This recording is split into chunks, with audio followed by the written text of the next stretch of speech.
This will be a day long remembered. Now I am the master.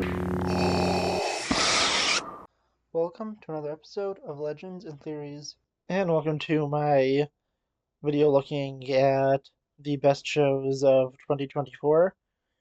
And there's specifically of ones that I watched, so I'm sure there was dozens of great shows that I didn't watch last year that could potentially make it onto your list.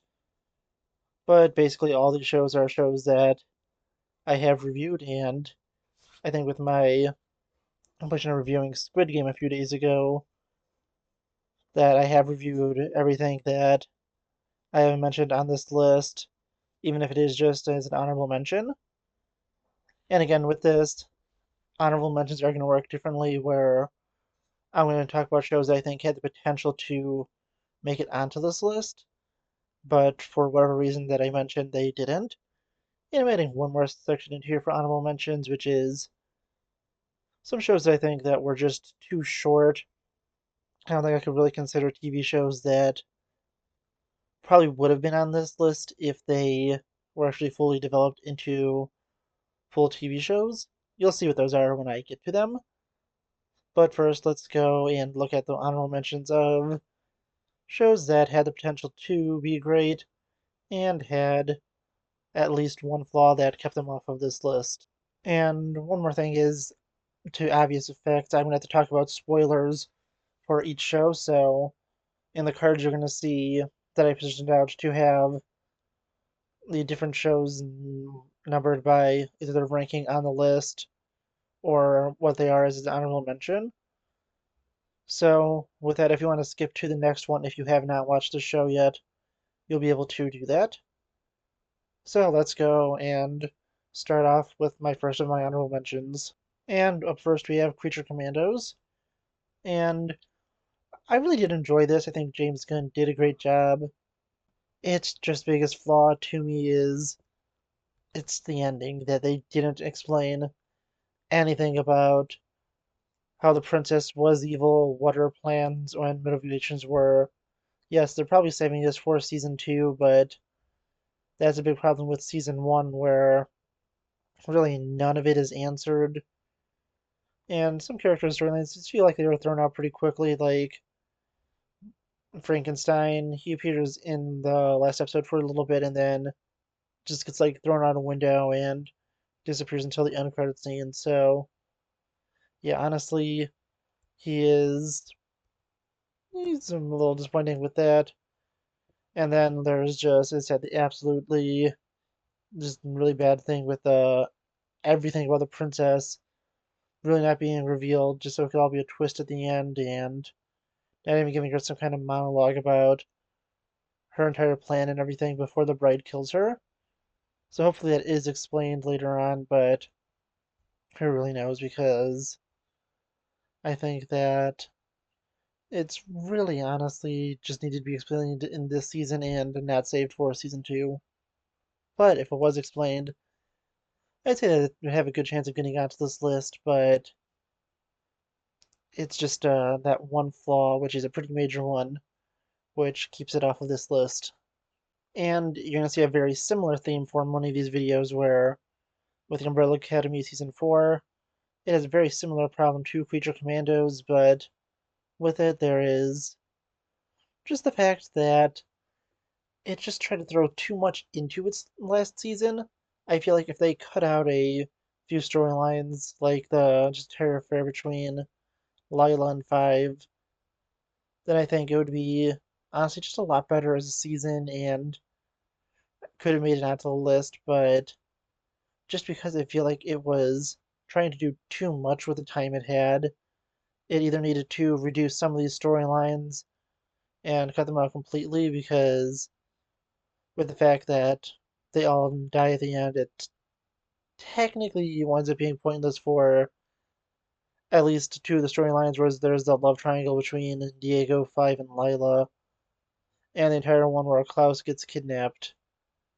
So yeah, while those are decently entertaining, the just the time they had was kind of wasted on that and could have been put into just some other stuff in the show, maybe some more world building, or just cut out because, as I said, it just feels completely unnecessary and like it was forced on just to have a little more drama and tension in the season when either if it was cut out or made longer, it probably could have been made better because they basically have to deal with all this in the last episode and there's not too much time for them to react since the end of the world is once again happening.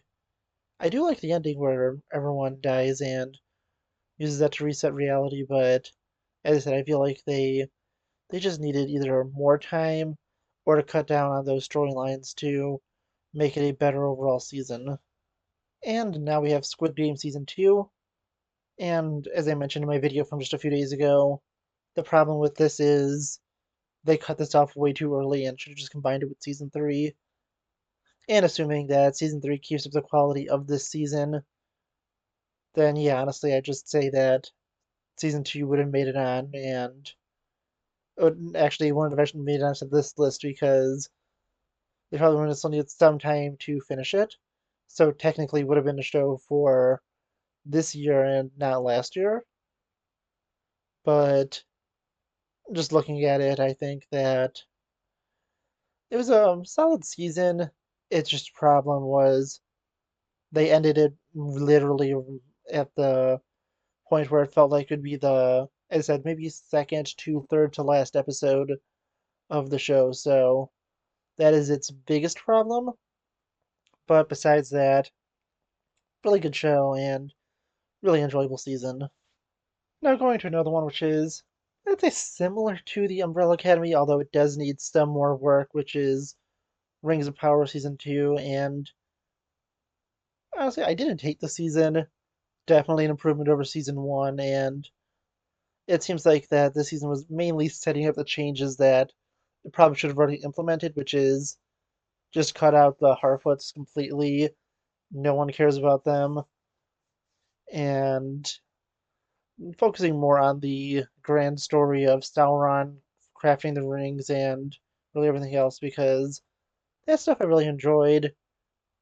I did not care at all about the Harfoots, and I'm just really, really mad that they made the wizard Gandalf and not one of the blue wizards since that could have actually been something unique. And now we just have another adaptation of Gandalf who showed up in age before he was supposed to. So yeah, honestly, it's more or less that I feel like they could do way better in season 3 since they cut out the worst part of it being the Harfoots, but I don't know, it's like 50-50 for me that they could actually go and figure out all these criticisms and actually be able to take it and fully go with it because I'm surprised with how much they've already went with so far. So I don't know, maybe they can prove it and make it even better. But yeah, honestly, the fact here is just it's just really conflicting where I can see its potential, but this is just nowhere as grand, epic, and incredible as the Peter Jackson films or really just what Middle Earth should be. But it still is a really enjoyable story overall. Sometimes if you just turn your brain off, but I think it looked good. Well, obviously because they spent like an insane amount of money on this. Well, then again, the next show we talked to you about also did spend an insane amount of money, and it did not look good. So at least this looked amazing. The most of it was solid overall, but it just needs a lot more changes to make it something that truly lives up to the legendary writings of J.R.R. Tolkien, and hopefully that is done in season 3. And now we've reached the point where I think everyone is definitely conflicted. A lot of people have this at the bottom of their list, some people have it at the top, and by seeing where I have it here, it's very clear that I did not enjoy The Acolyte, and I can just put it at that, but I'm going to go into at least an explanation of my absolute hatred for this abomination of a show. And if you're a really big fan of it, it's probably just a good idea to skip to my number 10 in the ranking because I could be here for a while, but I'll try to keep it down so I can actually get to that ranking since I'm already at 10 minutes into this video. So I'm going to push for at the latest to this to reach the 13-minute mark.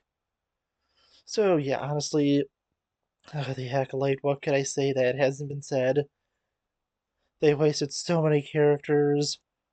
The character of Soul was probably the only good part besides like some stuff from Chimera and just everything else. Besides the choreography, which was good but not Duel of the Fates good, was just I mean it was just something.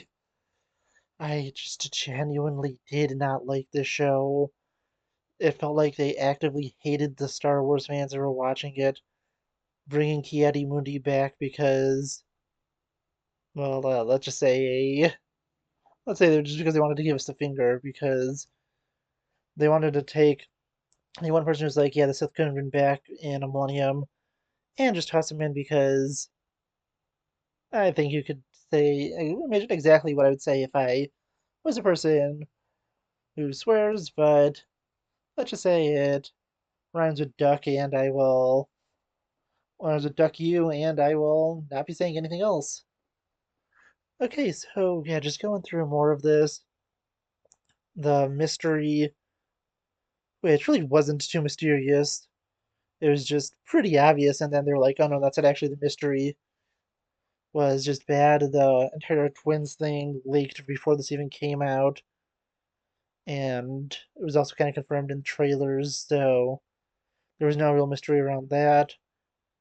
And then just looking at so much more of it, yeah, honestly, it was just bad. It was really obvious Chimera was a stranger, and it just took all this stuff that was really obvious and made it into a mystery.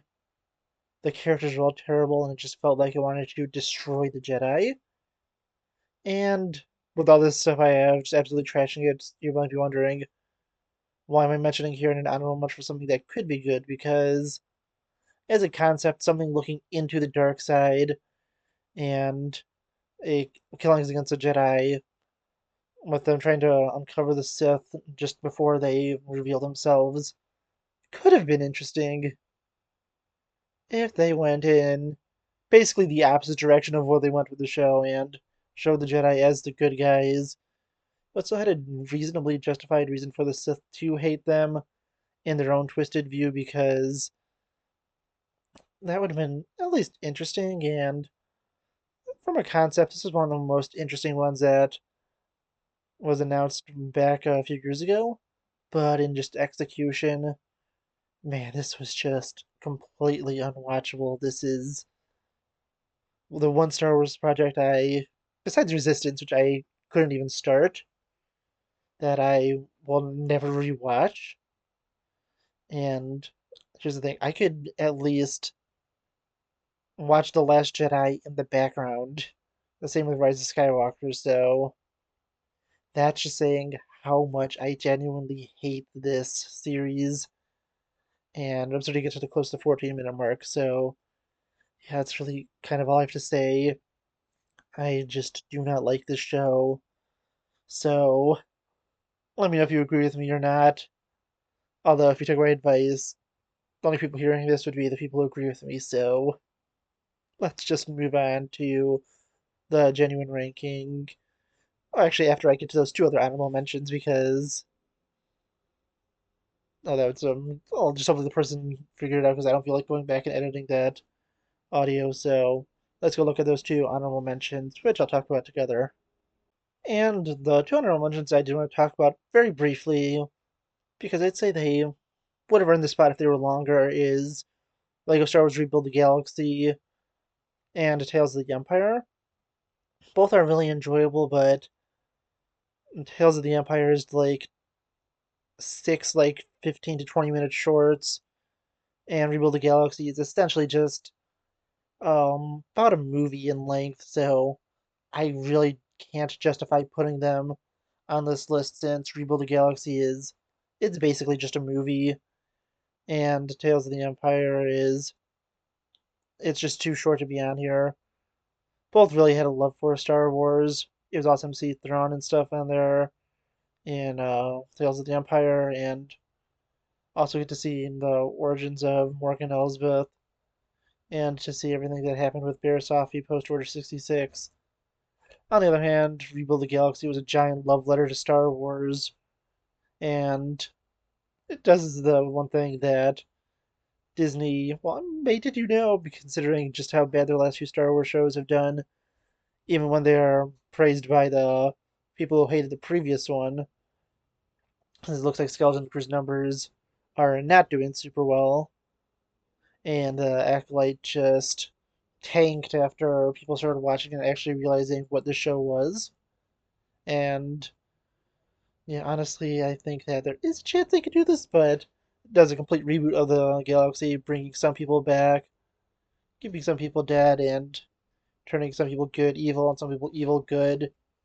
But yeah, honestly, really interesting and was a lot of fun. But as I said, I just can't justify putting either of these on the list because, as I said, one's basically just a movie, and the other one is just a collection of shorts, which really just leads up to, in terms of view time, maybe like 2 to maybe 3 episodes of the shows that I'm going to be talking about, and that's all dependent on if I'm talking about an animated one or a live action one. So yeah, honestly, let's go and take a look at the actual top 10 list, starting off with number 10. And just the final thing, none of this is saying that these shows are better or worse than each other. It's my personal ranking of these. All these shows are incredible and I definitely recommend you checking out. But just some of them I have more personal enjoyment with my connection to these IPs, while others are not as high, and it's ultimately up to you if you think you agree with me. I know I have a few that are lower down that would definitely get some people angry at me for saying them, but it's fully because of me not being too connected to those IPs, which I'll mention when I get to them. So let's go straight to that. At number 10 is My Adventures in Superman Season 2, and yes, this was a good season, but I just feel like it doesn't hold up to the rest of the seasons on here. This one was honestly my last choice to go on here, and I was highly debating if I was going to put it on or not. So, while I said this season is a really good season, I think it does understand Superman really well. Just in terms of everything else that came out, this was a more or less a decision if I was going to make this a top 8 or a top 10 because I just wasn't sure if I wanted to put it on here, especially because there won't really no spoilers because of just how much I loved talking about that show. Superman and Lois was definitely making it onto this list, and I decided to put it on here since it is, although in a similar way, adapting Superman into just nice, optimistic guy, it does it differently enough with him looking into Krypton's history and being closer to the start of his time as Superman, while Superman and Lois is about the ending of his career as Superman. And yeah, honestly, it was all really nice. Brainiac was definitely an interesting antagonist. I didn't fully love that version, especially compared to other ones, but it's a nice, unique version, and I really did like Supergirl in this season. Some of the stuff between Clark and Lois, especially with her basically want to break up with him because she didn't feel like she was worthy of being with someone like him, did feel a little forced, but overall, really solid season, and it is good. All that stuff I said at the beginning, it isn't to really insult it, it's just to say that, I mean, it's good, but I just really wanted to talk about stuff that was just really, really good, and especially when I was considering what would be cut out if I dropped the last two on this list, I knew I needed to put it on because I think some people would riot if I didn't put number 9 on this list at all, even though they're going to riot that it's not going to be as high, and especially that it's not in the top 5 at least. But again, just as a reminder before I go through that, it's because I am not a huge fan of the IP, and that's probably the only reason it's not as high. And at number 9, we have Fallout. And again, I'm only putting it here because I'm not a huge Fallout fan.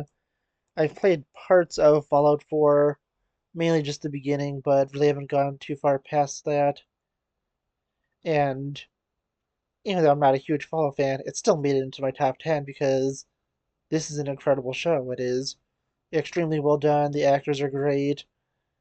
It just looks great. The story is very motivating, and it's really interesting to see. So yeah, as I said, although I'm not a huge Fallout fan, I still really enjoyed this show, and I can recognize it as a high quality TV show that, well, it does appeal to me pretty well. It isn't the one that appeals to me the most, and I still would, as I said, put all these other things over it solely for the reason that I am bigger fans of those properties. But just looking at it, I think that they did such a good job with this. All three main characters were really intriguing. I love that flashback stuff also too, just before the entire world was nuked. And the twists towards the end where all the overseers of their vault were people who worked for Vault Tech and were cryogenically frozen and let out so they could go and become leaders and make sure they have full control over everyone in the vaults was honestly really interesting. And yeah, honestly, as I said, personally not a huge Fallout fan, but I couldn't deny this is an incredibly well made show and they did such a great job with it. So again, if I was a bigger Fallout fan, I'd say this would definitely push up in the rankings, but that's the sole reason that it hasn't. Now looking at the next one, for very similar reasons, I have X-Men 97. Yes, while I'm a decently big Marvel fan, although I'm gonna fully admit I assume if I've done this before, but I'm a bigger DC fan than Marvel fan. I've never been the hugest X-Men fan. I enjoyed some characters, and mainly because of the Fox movies of Wolverine and Deadpool. But on the team as a whole, I wasn't the largest fan ever. I still enjoyed the original 90s show overall, but it was one of those things where I could definitely appreciate it for what it was, but it wasn't fully for me.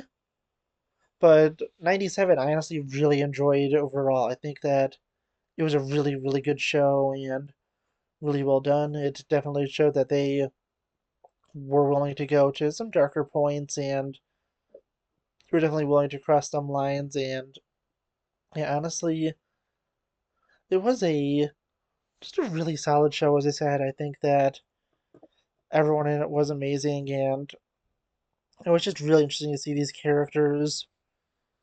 But as I said, I just am bigger fans of really everything else.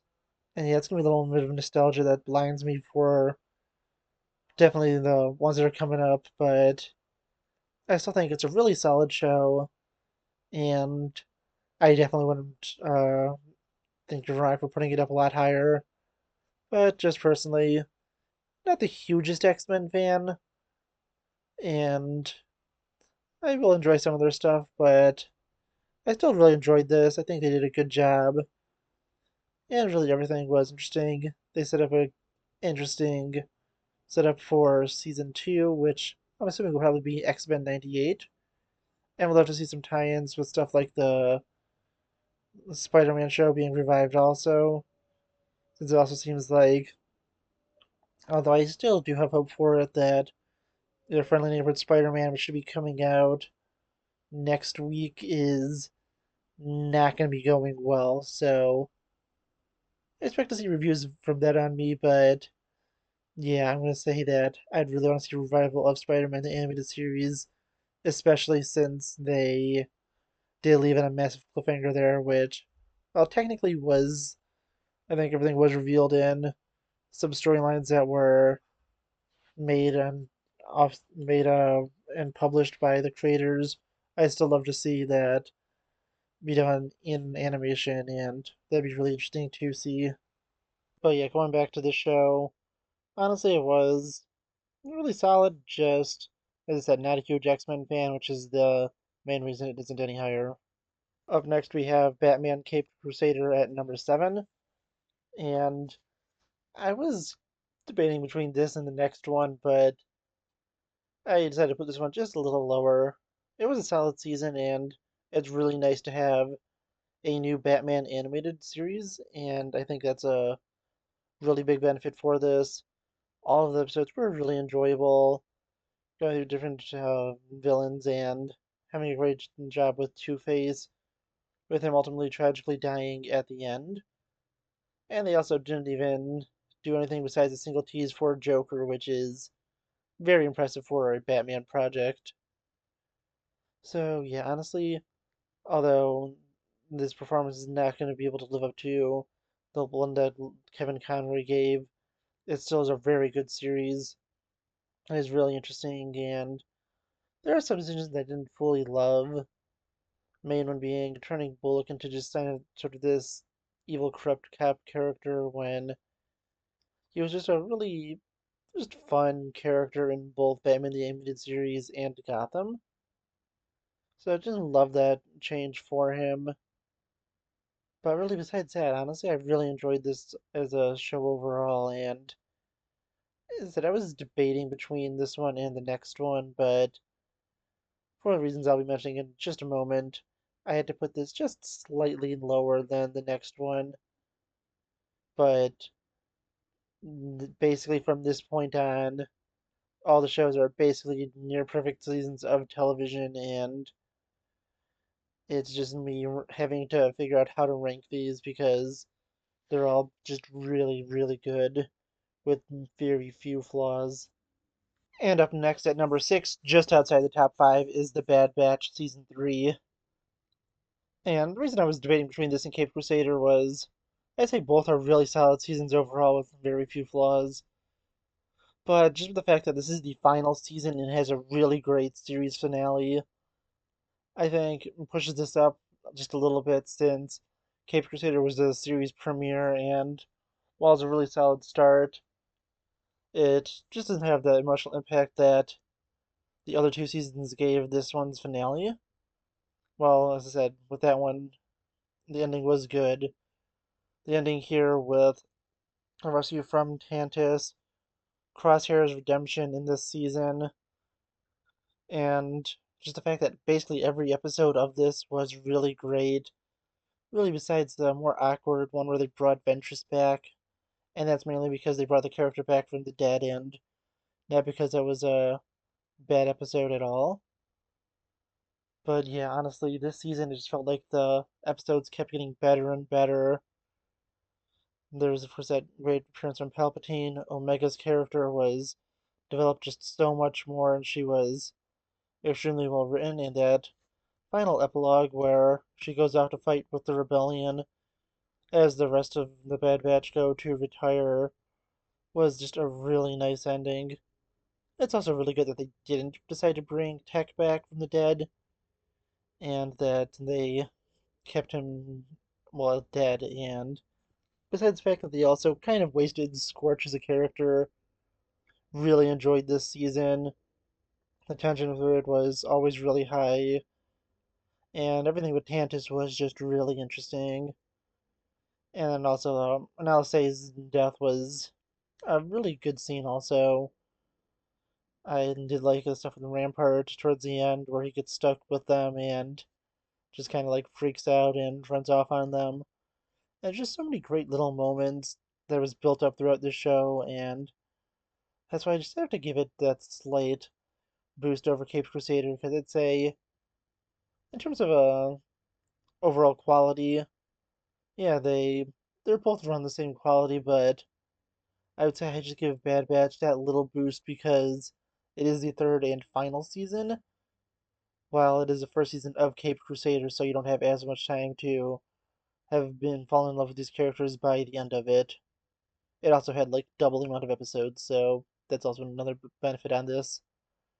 But yeah, now let's move on to the top 5.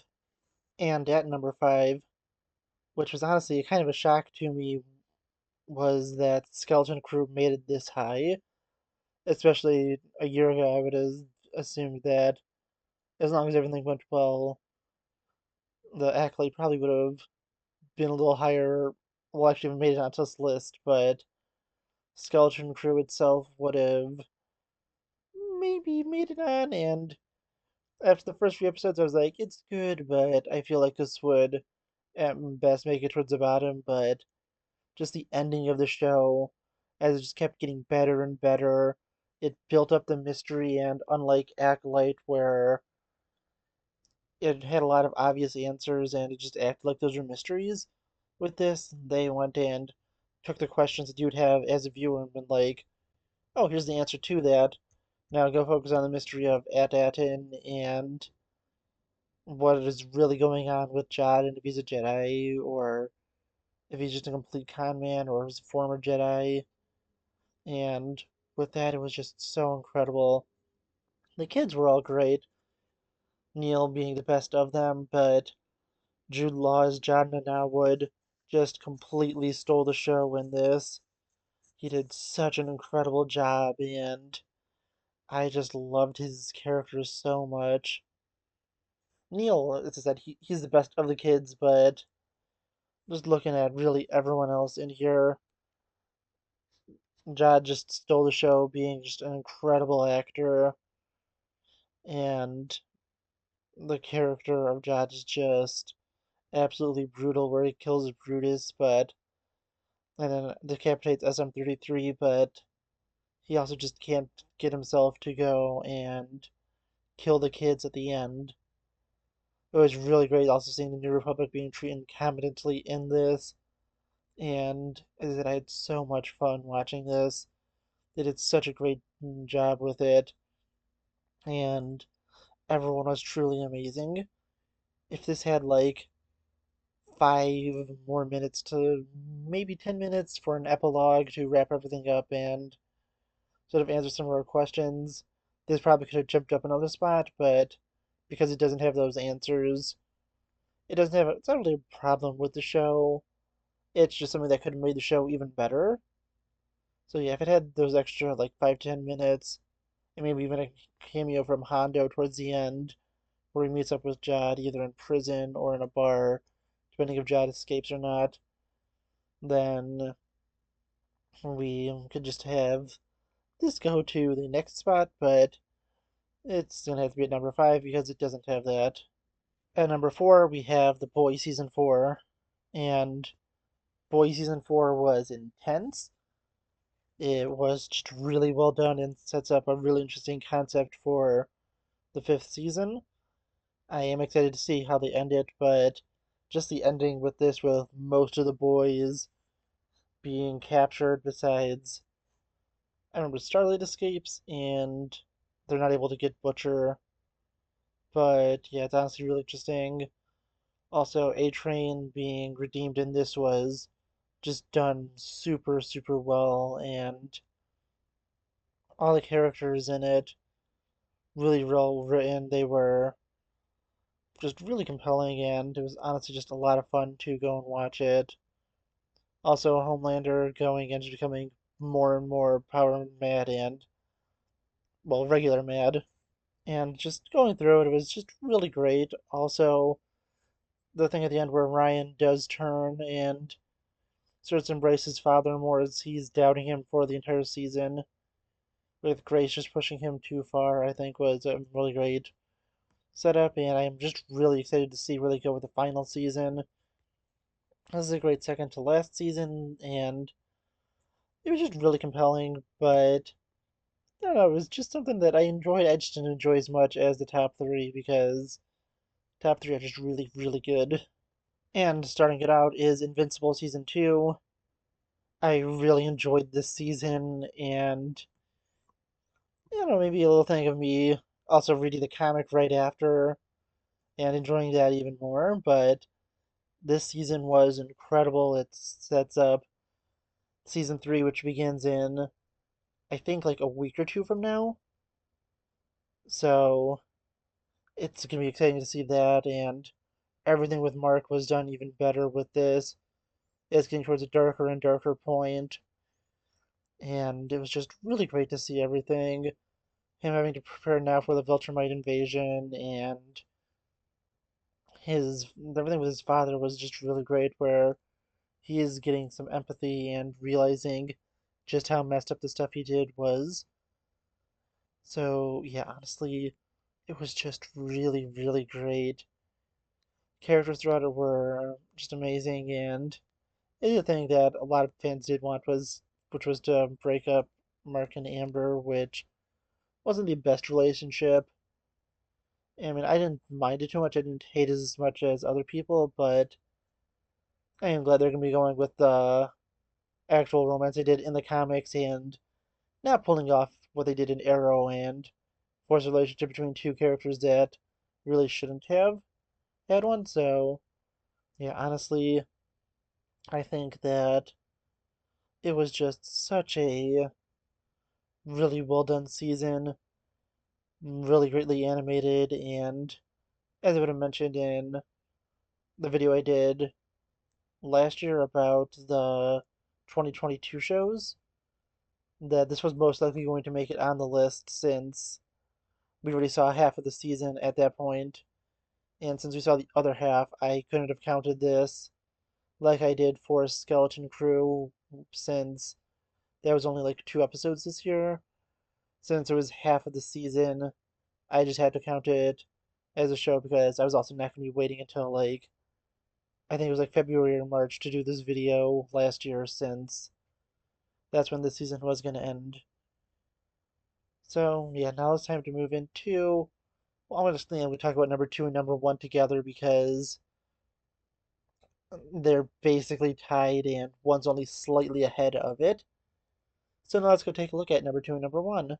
At number two, I have to give it to The Penguin season one, and number one is Superman and Lois season four. And as I said, these are basically tied to me. I had a really hard time deciding which one to put up at first place, and I had to give it slightly to Superman and Lois. And the main reason for that was I just think that it has a few emotional moments that were just so much better than the Penguins. Those two moments are the moment where Clark reveals he is Superman, one of the just best Superman moments ever. And then it was just one upped with a final 10 minutes as Clark gives his monologue about just how his life went out, his kids grew up and had families of their own, how he lost Lois, and how he eventually died himself, and just what life is all about. Truly beautiful scene, and that was just such an incredible scene that I had to give it over Penguin. Although I'd say maybe Penguin is consistently overall the better series of the two of these, at least for the seasons we're comparing, just with everything that it did, that absolutely devastating death with Victor at the end, Penguin being an absolute monster, that little tease of Batman that we needed, but not having him take over the show, Sophia being such a great antagonist, the great twist at the end where you think that Penguin's going to kill Sophia and he just doesn't. It just helps prove why this is such an amazing show. And Penguin was just so well acted. Colin Farrell was truly amazing, and I think he won an award a few weeks ago for this performance. Totally deserves it, and he deserves more because it was just truly incredible. Everyone around him, his mother was great. Victor, such a great character, and man, his death was, as I said, it shocked me that they actually were willing to go there because, yeah, this is something the Penguin would do, but I just was so surprised that they actually let him do it because it was such a brutal scene, but it was also just such a perfect scene for the series. His mom and her revealing everything was such a great scene, also. Going through it, just Sophia's backstory, really compelling, although I did say that was my least favorite episode of it, at least at that point. And it was not really saying it was a bad episode, it was just saying I enjoyed Oswald's character more, but I still really enjoyed that episode, and just going through it, such a great series for Penguin, and it was just truly great. Incredible acting, the show looked incredible, and the script was incredible. Just really everything about it was incredible. And then going to Superman and Lois specifically, yes, as I said, the two scenes that push it over are Superman's final monologue where he goes through his life, and then the scene where he reveals he is Superman. But besides that, there are just so many other great stuff. The death of Superman was adapted super well in this. They were able to do a better Doomsday than Batman vs. Superman on a lower budget that was slashed by the CW, so they couldn't even have all the characters appear, and they still managed to treat all those characters well and make it logical for when they were going to show up and not show up. So yeah, honestly, just incredible season. It was really, really good, and as I said, it was a close tie for me between these two, but those just two scenes, absolutely beautiful, and also Sam Lane's sacrifice, although I'd say it's a little more equal footing for that one, was really great for him giving up his life for Clark to return to life. And just watching through it, I loved every episode of this season. Lex Luthor was a great antagonist, and well, more different than other versions, he was still a great version of Luthor. And absolutely loved it when he finally shaved the beard towards the end, so he is just having that classic Lex Luthor look. So yeah, honestly, I just loved these two seasons. Both were incredible, and Penguin was just slightly, and I say slightly, like it's like a 99.9 versus like an 100. So really, both perfect seasons of television, and I only give it slightly, and I mean slightly, to Superman and Lois for number one. So that's my ranking for the 2024 shows. I am really satisfied with this. I was maybe debating moving some things around, and I mentioned that around those points, but ultimately I am satisfied with this. And of those shows I watched, these are definitely the 10 best I watched. So, going into just a fun little prediction for next year, I am guessing that at least for the top four are likely to be as long as they hold up to the quality of previous seasons and trailers for the ones that we have. I'm assuming number four will probably be Stranger Things 4, and I'm really excited for that. Oh, not Stranger Things 4, Stranger Things 5. So, yeah, I'm excited for that, and that'll probably be at number four. And then I think number three would most likely be Invincible Season 3, since I know exactly what's going to be happening in that since I read the comics. Going to number two, I feel like it's probably going to be Daredevil Born Again. I feel like that and Invincible might swap depending on just how good it is. And then I think number one will be Andor. But we'll see if I'm honestly right about that because, I mean, Andor season two, as long as that holds up to quality of season one, there's no way I'm going to be putting anything above that unless it is such a great show that I have to. But yeah, also I'm guessing that Last of Us will probably make it on there. And honestly, I don't know what else is coming out this year. There's gonna be some things that maybe are surprise editions, but we'll see. So I want to know what you think. What are your top 10 shows, and do you agree with my ranking if you only had those 10 shows to rank? So please let me know in the comments, and also on the next episode of Legends and Theories. Thank you for watching this episode of Legends and Theories. Please subscribe, like the video, share the video, leave a comment, check out the video on screen, and may the Force be with you.